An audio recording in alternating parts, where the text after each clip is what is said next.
juga mengaku sebagai ahlussunnah wal jamaah, padahal lihat kebrutalannya yang membunuh setiap orang yang berbeda pemahaman. Nah, ini jadi untuk ahlussunnah wal jamaah Nahdiyah adalah sunnah hukumnya dzikir setelah sholat ya, misalkan assalamualaikum warahmatullahi, assalamualaikum warahmatullahi, astagfirullahaladzim gitu ya, alladzi la ilaha illa huwal hayyul qayyum atubu ilaihi rabbi anta maulana subhanallah subhanallah subhanallah sampai 33 kali itu kan. Alhamdulillah alhamdulillah Allahu akbar Allahu akbar. Tapi Allahu akbarnya tidak di jalan, ini di masjid, jangan dibalik. Kalau takbir harus di masjid, kalau sholat di masjid, nonton film di gedung film jangan dibalik, nonton film di dalam masjid, sholatnya di jalan, kebalik itu. Nah ini kemudian tentang puasa. Oh zakat dulu ya, zakat. Nah zakat ini adalah juga sebuah kewajiban menurut ahlussunnah wal jamaah Nahdiyah. Wajib. Kalau ada yang mengatakan bahwa zakat ini tidak wajib, maka ia berarti keluar dari golongan ahlussunnah wal jamaah Nahdiyah. Termasuk syarat-syaratnya zakat, macam-macamnya zakat ya. Ada zakat fitrah. Zakat fitrah itu apa? Zakat yang dikeluarkan oleh seseorang ketika dia mengalami, mempunyai nyawa ya, mempunyai nyawa di bulan Ramadan dan mempunyai nyawa saat 1 Syawal. Nah, kalau bulan Ramadan saja punya, ternyata sebelum Syawal meninggal ya nggak wajib, dan itu wajib dikeluarkan setiap 1 tahun. Itu adalah namanya zakat fitrah. Kalau zakat fitrah ini adalah zakat dari tiap-tiap kalian. Itu kalau zakat fitrah. Ada lagi nanti namanya zakat mal. Nah, kemudian ada yang namanya zakat mal itu termasuk ada zakat yang mempunyai ternak itu kan, ternak nisab ya, harus ada nisab, ada haul. Nisab apa nisab? Nisab itu ukuran minimal seseorang diwajibkan untuk membayar zakat, itu namanya nisab. Kalau haul ketika harta ini sudah genap 1 tahun. Nah ini syaratnya kan harus begitu. Kalau dalam zakat harus ada batas minimal. Kalau misalkan beras itu adalah berapa? Sekitar 7 kintal lebih ya. Maka ketika panen sebelum nisab ya tidak wajib untuk menjalankan zakat. Nah ini berarti kalau punya keyakinan seperti ini berarti dia ahlussunnah wal jamaah Nahdiyah. Kemudian puasa juga merupakan sebuah kewajiban. Dalilnya silakan cari di Al-Quran, banyak sekali ya, dari masalah sholat, puasa, zakat, kewajibannya itu. Kalau puasa yang kutiba alaikumusyamu kama kutiba alal ladzina min qablikum la'alakum tattaqun. Kalau tidak tatakun ya nggak usah puasa. Apa maksudnya? Kalau kalian bertakwa, kalau tidak bertakwa ya nggak usah puasa kan begitu. Allah tidak memaksakan untuk bertakwa. Kita sudah dikasih alat. Apa? Allah ngasih alat kita apa coba? Otak ini alat paling berharga yang diberikan Allah kepada manusia. Karena bukan otaknya ya, akalnya. Manusia mau apa? Mau mengandalkan apa? Gedenya badan kalah dengan gajah. Ya, coba manusia sama gajah, gedean mana? Gajah. Gede gajah. Kalau buas singa tuh menerkam siapa saja. Kalian bisa nggak menerkam? Kalah kalian sama singa kalau masalah ganasnya. Bahkan kalau di kitabnya Imam Ghazali, di kitab Ihya itu dijelaskan kalau manusia mengandalkan kuatnya bersetubuh. Nah ini yang kecil-kecil dilarang mendengarkan ini. Ini khusus 40 tahun plus. Nah 40 tahun plus. Yang 18 tahun plus juga nggak boleh. Terus. Kalau manusia itu membanggakan karena dia kuat dalam bersetubuh, masih kalah dengan kekuatan bersetubuh burung pipit. Burung pipit itu kuat. Ini kata Imam Ghazali, saya juga nggak pernah. Saya tidak pernah meneliti masalahnya ya. Silakan buka di kitab Ihya juz 1 halaman 16. Buka di situ, jelas bahwa kalau manusia mengandalkan kehebatannya dalam bersetubuh masih kalah kekuatannya dengan burung pipit. Itu kuat gak tahu berhari-hari atau bertahun-tahun, nggak paham saya juga. Tapi karena yang mengatakan adalah Imam Ghazali, saya percaya. Cuma durasinya kuat berapa jam, berapa hari saya nggak tahu. Tapi yang jelas kata Imam Ghazali begitu. Burung pipit itu kuat. Kalau manusia mengandalkan kekuatannya seperti itu kalah dengan burung pipit.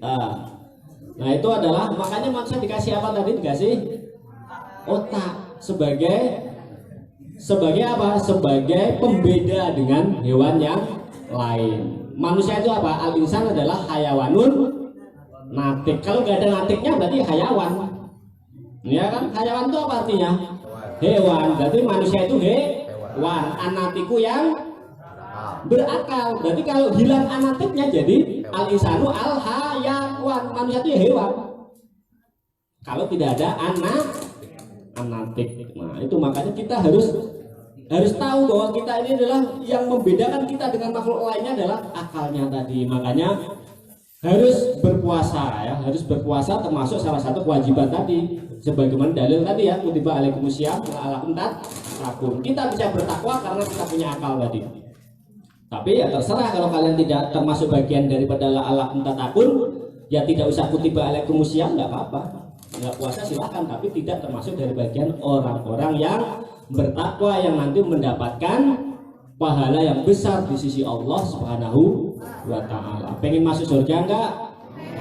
Sama, saya juga pengen. Emang kalian doang yang pengen? Saya juga pengen masuk surga, tapi berat ya. Karena apa? Surga itu nikmatnya luar biasa. Karena nikmatnya luar biasa, maka cara memperolehnya pun harus luar biasa. Ya semua orang bisa kalau pengen masuk, saya pengen masuk surga ditinggal tidur-tiduran. Ya siapa orang nggak pengen seperti itu? Pengen masuk surga disuruh pesantren susah, ngajinya umpet-umpetan wae. Oh pengen ke kamar mandi nggak balik ngumpet. Oh siapa yang aku gitu? Siapa yang sering gitu? Ngaji pura-pura keluar, akhirnya ngumpet di WC. Ini banyak yang tersenyum, berarti banyak yang melakukan ini. Nah itu jadi surga itu sesuatu yang maha lezat, sesuatu yang la ainun ro'at, mata tidak pernah melihat di dunia ini, telinga tidak pernah mendengar, kelezatannya tidak pernah kita rasakan di dunia ini.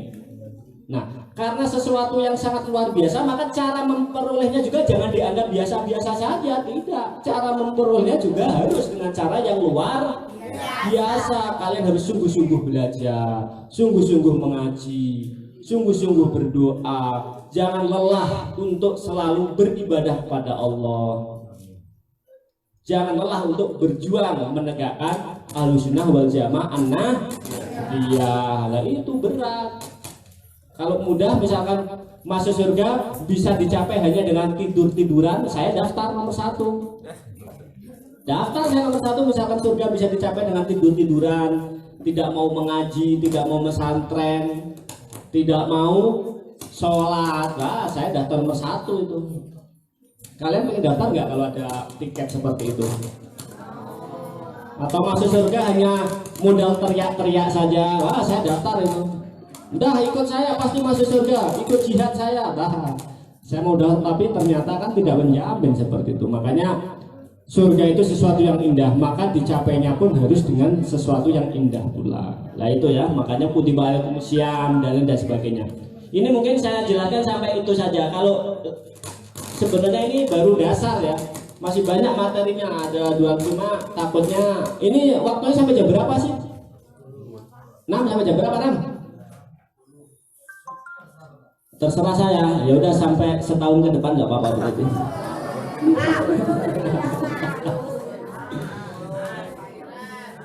Nah, kemudian adalah termasuk di dalam puasa ini akan mengajarkan seseorang untuk apa? Belajar tentang ilmu ru'yah.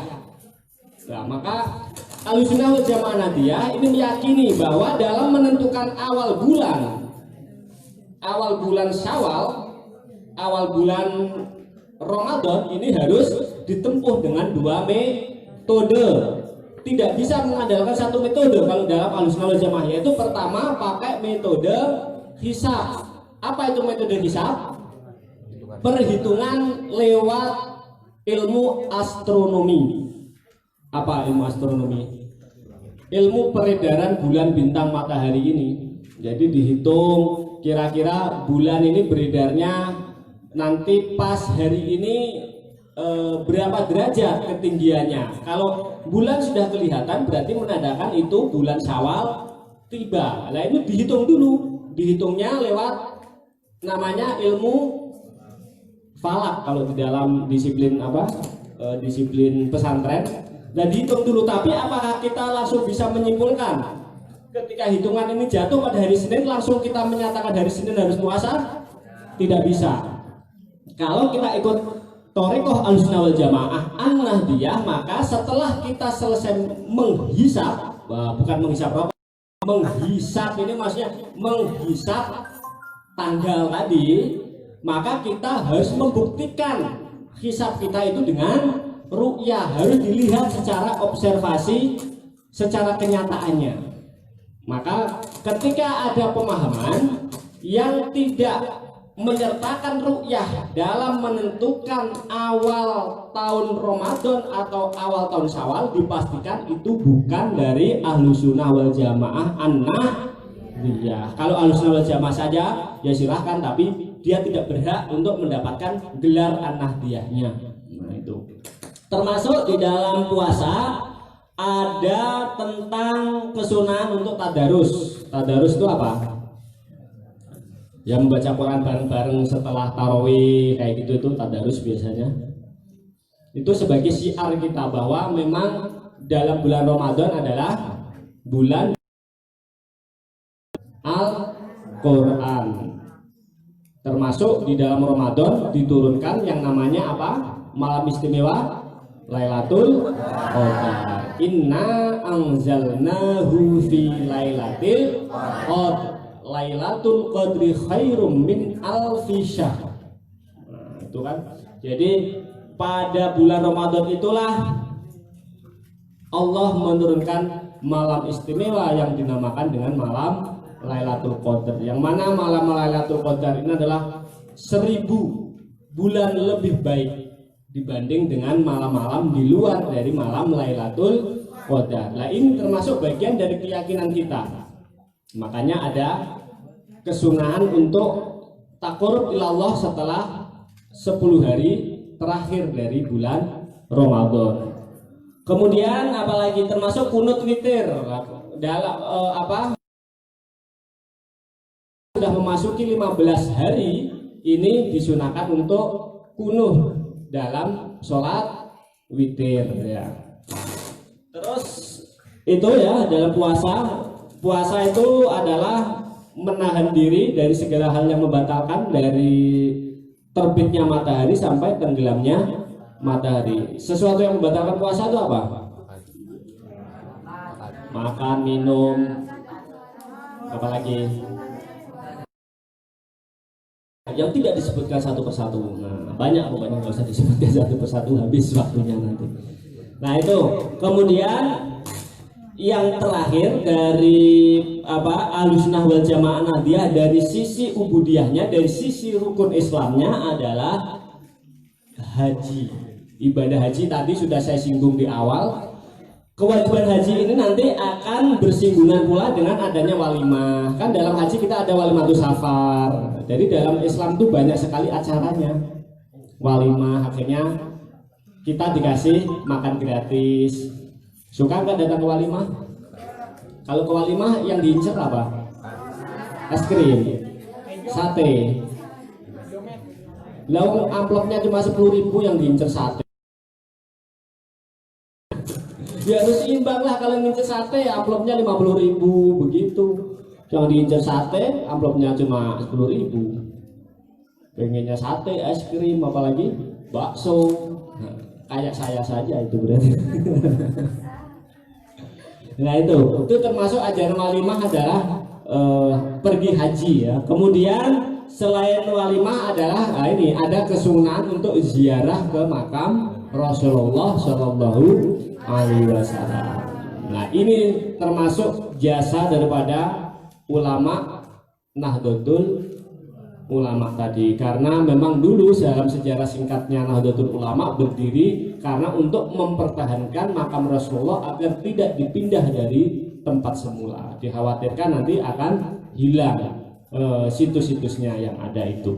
Nah kemudian ada juga tentang niat. Ini sudah cukup ya untuk masalah ubudiyah atau rukun Islam. Lah yang terakhir adalah rukun ihsan, sebagaimana dalam hadis Arba'in Nawawi itu, bahwa rukun ihsan ini yang dikehendaki adalah pembersihan hati kita, yang mana lebih terkenal dengan yang disebut dengan ilmu tasawuf. Nah, ilmu tasawuf ini untuk Ahlus Sunnah wal Jamaah Nahdliyah ikut kepada Abu Hamid Al-Ghazali atau terkenal dengan Imam Ghazali yang karya monumental bahasanya monumental ya.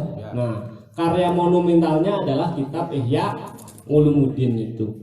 Nah ini dalam ajaran ini akan banyak sekali kita temukan, misalkan tentang bagaimana cara taqarrub ilallah. Taqarrub ilallah bisa dengan cara misalkan memperbanyak zikir, kemudian memperbanyak riyadhah. Riyadhah itu puasa, makanya banyak kan ya, puasa hizib autat, puasa hizib nasor, puasa hizib nawawi, puasa Ibnu Alwan. Nah itu semua jangan diniatkan misalkan untuk mencari kesaktian.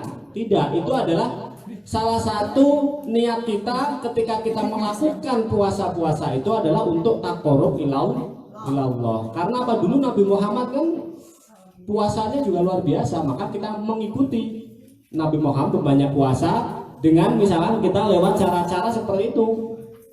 Puasa dalail, dalail khairat, dalail Quran. Ada nggak sini yang puasa dalail? Tahu nggak puasa dalail itu apa? Dalail itu puasanya tiap hari. Kalau teman-teman saya banyak itu yang puasa dari pertama pesantren sampai saat ini itu masih puasa. Kemarin sebulan ke belakang saya kedatangan teman saya yang rumahnya dari Jambi. Beliau dulu satu kamar sama saya ketika di Lirboyo. Kemarin ikut seperti saya pendidikan kader penggerak Nahdlatul Ulama. Cuma kalau saya ikutnya di Majalengka, beliau ikut di Parung, di Bogor. Ikut di Bogor, kemudian ke rumah saya nginep 2 hari. Nah itu beliau ini dari dulu saya satu kobong di Kediri itu di Lirboyo itu puasa sampai hari kemarin itu puasa. Padahal beliau di Lirboyo kalau nggak salah 10 tahun. Saya tanya selama itu puasa nggak pernah berhenti? Pernah. Berhenti berapa hari? 3 minggu. Kenapa berhenti? Ketika nganten baru. Habis nikah berhenti puasa 3 minggu, setelah itu diteruskan lagi sampai sekarang, sampai hari ini usianya sekarang berapa ya? Berarti puasa ada lebih dari 30 tahun. Nah, itu namanya puasa dari, ayo siapa yang kuat? Siapa yang kuat puasa 30 tahun? Jangan ngomong tidak kuat, dicoba dulu.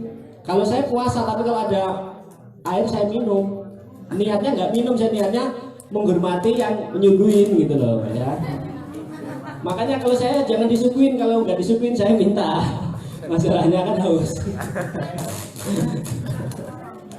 Nah itu termasuk salah satu niatnya apa coba? Niatnya taqarrub ilallah, untuk lebih mendekatkan diri kepada Allah. Bisa dengan cara riyadhah seperti itu, bisa dengan cara banyak zikir tiap malam, misalkan baca sholawat 100.000 tiap malam Jumat. Ada nggak yang pernah sholawat 100.000 malam Jumat?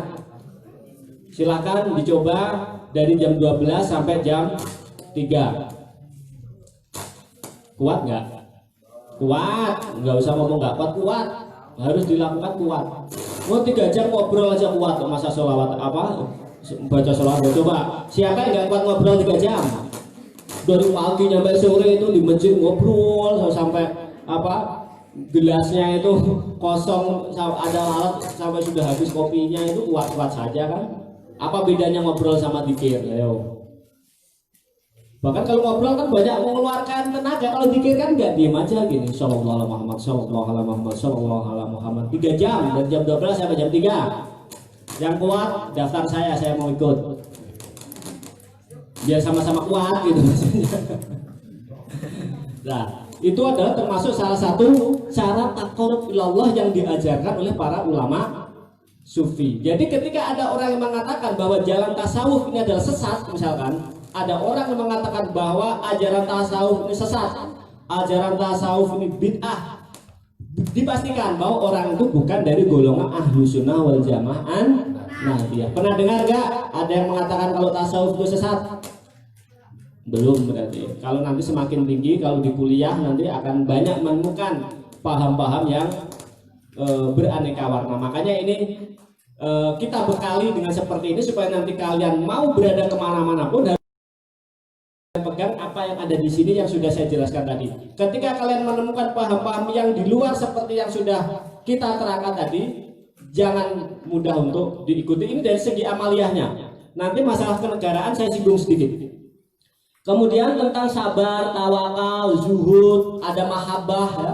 Mahabbah itu ada kecintaan hamba kepada Tuhannya. Ini ada. Jadi ketika teori-teori mahabbah ini adalah teori yang dianut oleh Ahlussunnah wal Jamaah. Nah, jadi kita bisa cinta Allah dan Allah mencintai kita. Bisa mencintai Allah dan bagaimana Allah bisa mencintai kita? Lah jalannya ya tadi lewat riyadhah, lewat zuhud, lewat sabar, syukur. Itu bagian daripada taqarrub ilallah. Jadi syukur, sabar, kemudian roja, khauf. Itu kalau dalam bahasanya itu ya, bahasanya di ilmu tasawuf itu ada mahabbah. Bagaimana identifikasi tentang mahabbah? Bahwa ternyata masih di Ihya di juz 4 itu ada khusus tentang membahas tentang mahabbah. Dan saya sekaligus promosi, saya juga menulis buku tentang jalan cinta para kekasih Tuhan. Nah, nanti kalau sudah jadi silahkan dibeli. Tipis cuma berapa? Cuma 40 lembar. Tapi saat ini belum naik cetak karena pengen saya taskhihkan dulu sebenarnya, cuma masih musim pandemi, masih musim Covid ini, jadi saya belum bisa kemana-mana. Saya simpan dulu, nanti pada saatnya akan saya cetak, dan doanya semoga aja bisa bisa menjadikan ilmu yang bermanfaat bagi yang membacanya. Itu ungkapan cinta para ulama-ulama semisal Imam Ghazali, kemudian ada Robiah Al-Adawiyah, ungkapan cinta Hasan Al-Basri, kemudian sahabat Ali, bahkan ungkapan cinta Rasulullah kepada Tuhannya, ada semua. Sahabat Umar, Utsman, Ali, Umar, ada semua. Ini promosi ya, promosi. Tapi sekarang promosinya belum ada bukunya masalahnya, biar penasaran dulu. Nah ini itu adalah tentang taqarrub ilallah. Makanya nanti terus keyakinan Ahlussunnah wal Jamaah juga nanti di akhirat kita bisa melihat zatnya Allah Subhanahu wa ta'ala. Kenapa? Karena Allah itu wujud. Setiap yang wujud pasti bisa dilihat. Tidak ada sesuatu yang wujud kok tidak bisa dilihat, itu tidak ada. Pasti bisa dilihat. Oleh karena itu kalau ada yang meyakini seperti Mu'tazilah itu tidak percaya Tuhan bisa dilihat. Tidak percaya. Kalau Ahlussunnah wal Jamaah meyakini, bahkan Ahlussunnah wal Jamaah ini mengatakan kenikmatan yang paling nikmat yang tidak bisa diukur dengan kenikmatan yang lainnya ketika kita di surga adalah bisa melihat zat Allah Subhanahu wa ta'ala. Nikmat yang lainnya lewat. Kita contohkan di dunia saja. Dengan melihat yang kalian cinta, pilih mana? Pilih mana? Tapi kalian jangan punya pacar lah. Kayak saya nggak pernah pacaran. Jangan ditiru yang suka pacaran ya. Karena saya nggak laku dulu, jadi nggak pacaran.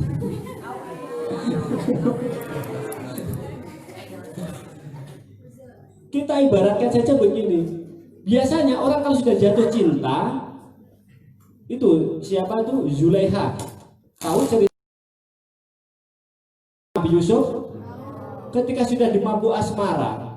Nah, ini bahasanya Khalil Gibran keluar ini. Ketika sudah di mabuk asmara, jemari yang teriris sudah tidak terasa. Coba. ngiris, bukan Julehanya tapi ya pembantunya. Ketika dikasih tahu Nabi Yusuf, Yusuf keluar. Nah, para putihnya itu pada apa? Nah, ini jeruk tapi kita ibaratkan apel saja lah. Ini apel diiris-iris. Apelnya sudah nggak ada, akhirnya ngiris-ngiris tangannya. Kenapa? Saking nikmatnya melihat keindahan wajah Nabi Yusuf. Itu baru makhluk itu ya. Keindahan makhluk saja sudah menghilangkan rasa sakit karena saking nikmatnya. Siapa yang pernah punya pacar atau sekarang punya pacar? Tangkap sama keamanan kalau sekarang punya pacar.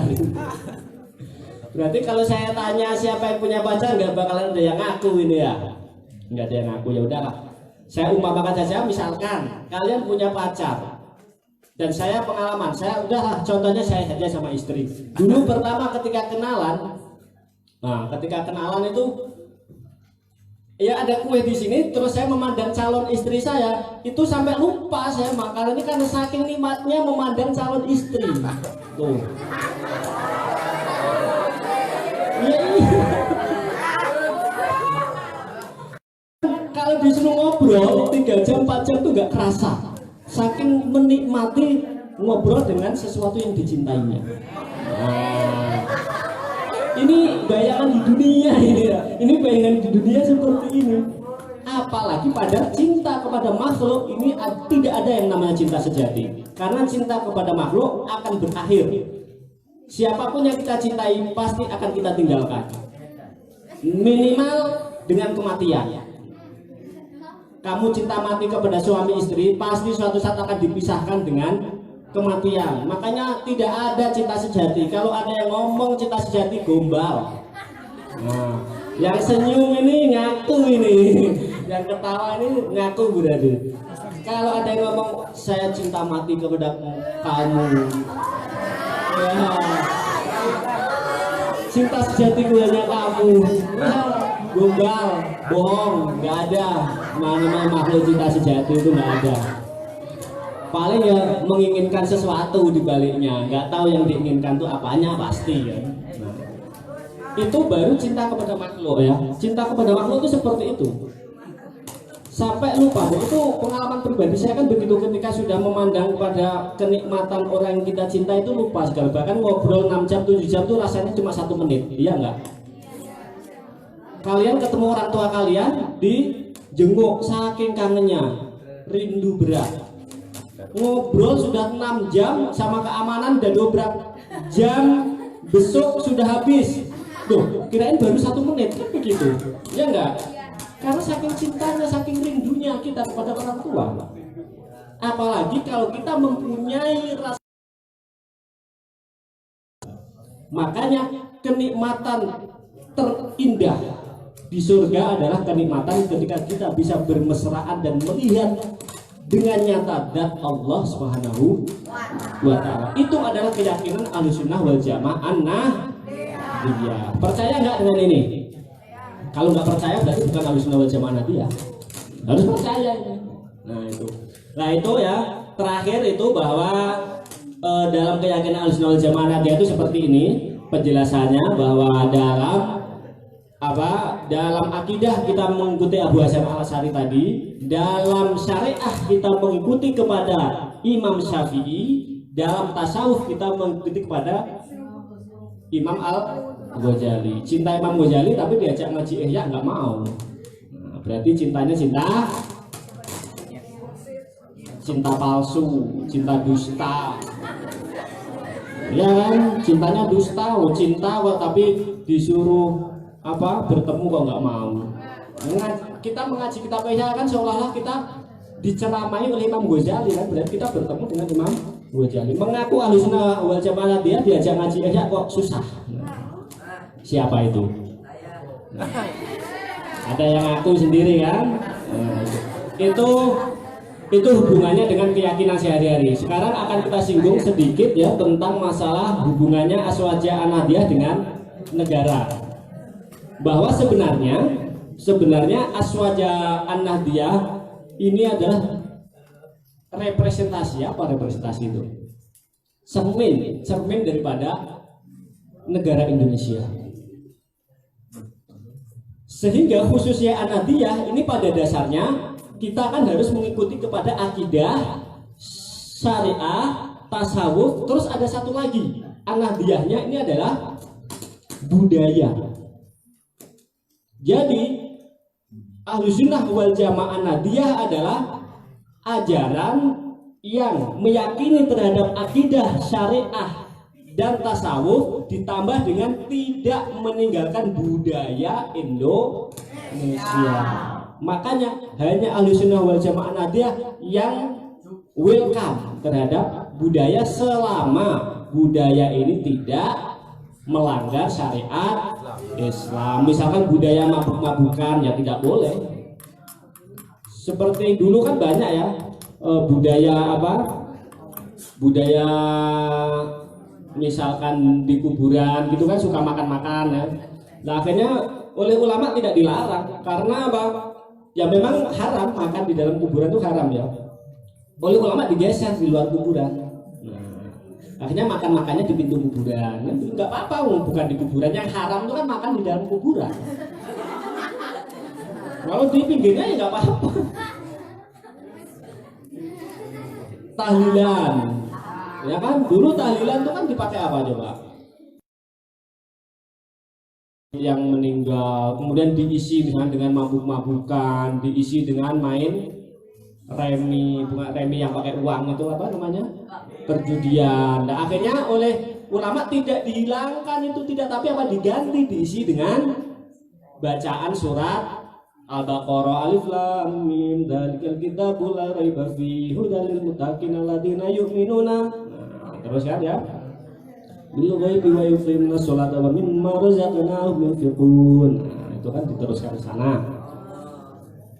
Nah, itu tidak dihilangkan langsung, jadi diisi dengan itu akhirnya terus afdhal falamnahu la ilaha illallah, diisi dengan tahlil, diisi dengan tasbih subhanallah wa bihamdihi subhanallahil azim. Itu asalnya dulu mabuk-mabukan isinya itu. Oleh para wali songo diganti dengan ajaran Islam, diisi dengan tahlil, tasbih, tahmid, sholawat kan. Allahumma sholli wa sallim ala sayyidina Muhammad 100.000 kali malam Jumat. Ayo. Tadi Allahumma sholli wa sallim Jumat 3 jam. Oh, cemburu dulu baru dikasih gini. Kuat, siapa yang nggak kuat lah ya. Nah, itulah kenapa ciri khas daripada An-Nahdiyah sebut tidak gampang mensyirikkan. Nah, di luar kelompok kita, di luar kelompok An-Nahdiyah ini selalu mensyirikkan. Akhirnya apa? Akhirnya mereka tidak bisa menyatu dengan masyarakat lokal karena kebiasaan-kebiasaannya tidak dirubah, tapi langsung divonis bid'ah tidak boleh. Akhirnya kan benturan. Yang biasanya maulidan, kemudian apa? Rojaban. Mereka kan langsung anti semuanya. Nah, ini termasuk ciri An-Nahdiyah adalah adaptif terhadap kebudayaan-kebudayaan atau budaya-budaya yang selama budaya itu tidak bertabrakan dengan syariat Islam. Nah, kemudian pandangan NU, pandangan An-Nahdiyah terhadap berbangsa dan bernegara adalah menerima Pancasila. Jadi kalau ada kelompok-kelompok yang tidak menerima Pancasila berarti dia adalah bukan Ahlussunnah wal Jamaah An-Nahdiyah. Ada kan yang pengen mengganti NKRI bersyariah, ada yang menginginkan khilafah, ada yang menginginkan apalagi Republik Indonesia Serikat dan sebagainya. Itu berarti bukan dari representasi Ahlussunnah wal Jamaah Nahdiyah. Sehingga Ahlussunnah wal Jamaah Nahdiyah ketika menempat di Indonesia atau di negara manapun, siapapun pemimpinnya ini selalu dihormati walaupun pemimpin ini tidak sesuai dengan harapan. Karena di dalam Aswaja An-Nahdiyah tidak ada kamus memberontak. Sebab pemberontakan ini hanya dilakukan oleh kaum Khawarij. Kaum Khawarij itu ya kaum pemberontak, sudah ada sejak zaman sahabat Umar dulu. Maka kita misalkan sedolim apapun pemerintah, kita tetap menghormati, karena lebih baik ada pemimpin walaupun dolim daripada negara yang tidak dipimpin oleh seorang pun pemimpin. Kalaupun toh kita pengen menasihati dengan nasihat-nasihat yang halus, kan sebagaimana ini ya, ada kalau dalam kitab apa ini disebutkan wala yajuju al-khuruju an ta'at bisababi akhtoin ghairi asasiyatin. Nah, ini kata siapa? Kata Dr. Wahbah Az-Zuhaili bahwa la yajuju al-khuruju an ta'ati bisababi akhtoin ghairi asasiyatin. Tidak diperbolehkan untuk keluar dari taat kepada imam. Sebab misalkan imam itu walaupun ada kesalahan, asal kesalahannya itu tidak mendasar, ya, asal kesalahannya tidak mendasar. Kalau kesalahan yang masih bisa dipertentangkan, ini tidak boleh untuk kita tidak boleh keluar dari taat imam. Kalau keluar maka disebut dengan khawarij tadi. Makanya sejelek-jeleknya pemerintahan ini tetap kita harus hormat, sebagaimana contoh tadi siapa? Abu Hanifah tadi kan di zaman pemerintahan Makmun itu kan santrinya sudah gatel pengen demo kan, tapi oleh Abu Hanifah kan nggak boleh. Apa urgensinya demo? Nah, kata Abu Hanifah, bukan kata saya itu ya. Nah, itu sudah dicontohkan, tidak pernah ada kamus untuk keluar.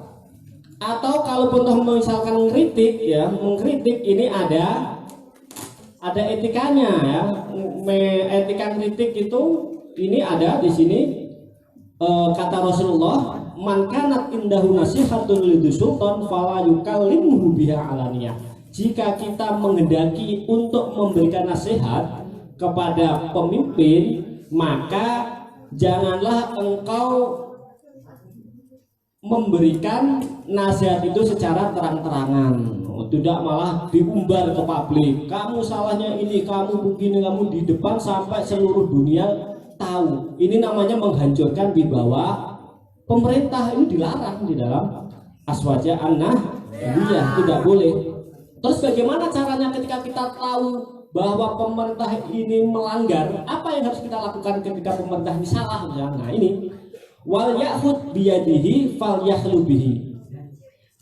Jemput pemimpin yang kamu anggap salah, ajak misalkan di ruang pribadi aja, kasih tahu Pak D misalkan, kalau Pak Jokowi atau pemimpin siapapun lah ya, kamu tuh kebijakan ini kok sangat melukai umat Islam, kebijakan kamu ini sangat menindas umat Islam misalkan. Itu tidak boleh terang-terang, tapi harus di ruang tertutup. Nah, falyahu biyadi falyahul bi, harus diingatkan secara tertutup, tidak boleh terbuka, apalagi pakai toa. Wah, nggak boleh. Pakai mobil lagi keliling mengumbar kesalahan pemimpinnya. Ya nggak presiden saja, mau bupati, mau gubernur, mau kepala desa, jangan diumbar kesalahannya. Langsung saja kalau kita punya akses ke sana lewat orang yang kenal. Nah, fa'in qabila halal. Bagaimana jika ketika kita sudah memberitahu tentang kesalahan kok dia diam saja? Ya udah, nggak apa-apa. Yang penting kewajiban kita untuk menyampaikan kebenaran sudah gugur. Karena apa? Karena kewajiban kita bukan menyadarkan orang yang salah, tapi kewajiban kita apa?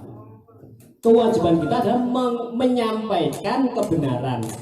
Sementara orang yang kita sampaikan ini mau ikut atau tidak, itu urusan murni hidayah dari Allah Subhanahu wa ta'ala. Kita tidak boleh ikut campur. Ya kalian saja sama, kalian itu yang penting belajar. Mau pintar atau bodoh, itu yang ngasih adalah Allah Subhanahu wa ta'ala.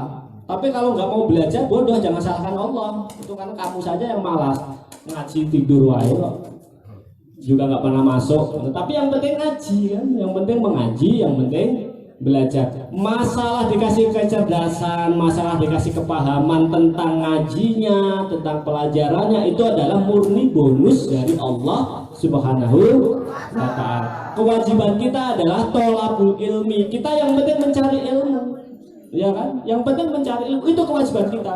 Begitu tidak paham, ya bukan urusan kita, itu urusan Allah Subhanahu wa Ta'ala yang nanti akan menanamkan pemahaman itu kepada kita. Sama seperti tadi ketika kita mengetahui pemimpin yang menurut kita tidak benar, maka kita harus menyampaikannya, tapi tidak boleh secara terang-terangan, harus dilakukan secara tertutup. Nah, ketika nanti diterima, ya berarti bagus, misi kita selesai. Tapi ketika pemimpin ini tetap pada jalurnya yang salah, ya berarti kewajiban kita untuk mengingatkan sudah selesai. Kita sudah tidak ada tuntutan lagi nanti di hadapan Allah kelak di akhirat. Tidak akan lagi ditanya oleh Allah Subhanahu wa Ta'ala tentang kewajiban amar ma'ruf nahi munkar kepada pemimpin.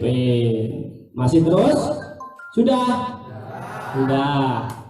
Mungkin hanya itu saja karena ini materinya banyak. Kalau untuk masalah Azwajah An-Nadiyah ini sebenarnya butuh waktu berjilid-jilid juga. Kalau cuma sekali nggak cukup ya. Barangkali ada kekurangan dan kesalahan, mohon dimaafkan karena keterbatasan pengetahuan yang kami miliki, dan saya akan selalu terus berusaha untuk mencari ilmu. Setelah ini kalau ada sesi tanya jawab saya persilahkan, tapi sebelumnya saya akan mengakhiri dengan kalimat wallahul muwaffiq ila aqwamit thoriq. Assalamualaikum warahmatullahi wabarakatuh.